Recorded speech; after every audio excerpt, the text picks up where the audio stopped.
দর্শক চ্যানেল এসে ডিজিটালে আপনাদেরকে স্বাগত। সবাইকে জানাই পবিত্র ঈদুল আজহার শুভেচ্ছা। বলার লালমোহন উপজেলা থেকে আপনাদের সঙ্গে যুক্ত আছি আমি হাসান পিন্টু। আপনারা জানেন যে দেশ জুড়ে বইছে পবিত্র ঈদুল আজহা।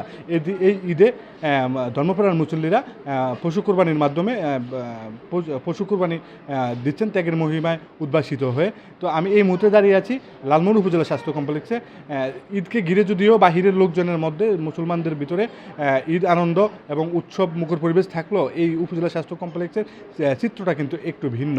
এখানে চিকিৎসাধীন রয়েছেন 23 জন রুগী এবং তাদের স্বজনদের সহ অন্তত অর্ধশত লোকজন এই হসপিটালে আছেন।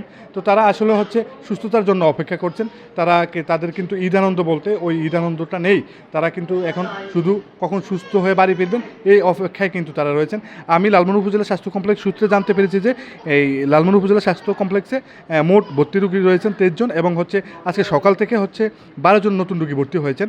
তো এইসব রুগীদের সেবায় কাজ করছেন 3 শিফটে মোট 9 জন নার্স এবং হচ্ছে 2 জন চিকিৎসক কাজ করছেন। তো আমি এই বিষয়ে কথা বলেছিলাম লালমোহন উপজেলা স্বাস্থ্য কমপ্লেক্সের আবাসিক medical officer RMO doctor Mohammad Mohsin খানের সঙ্গে। তিনি আমাদেরকে জানিয়েছেন যে এই রুগীদের মধ্যে কিছুটা হলেও ঈদ আনন্দ বিলিয়ে দেওয়ার জন্য বা ঈদ আনন্দ তারা কিছুটা উপভোগ করার জন্য হলো দুপুরবেলায় তাদেরকে উন্নত মানের খাবার দেওয়া হয়েছে। আমি একজন রুগীর স্বজনের সাথে আপনাদেরকে একটু কথা বলাতে চাই দর্শক। তো আপনি কবে থেকে ভর্তি আছেন? আমি গতকালকে থেকে ভর্তি আছি।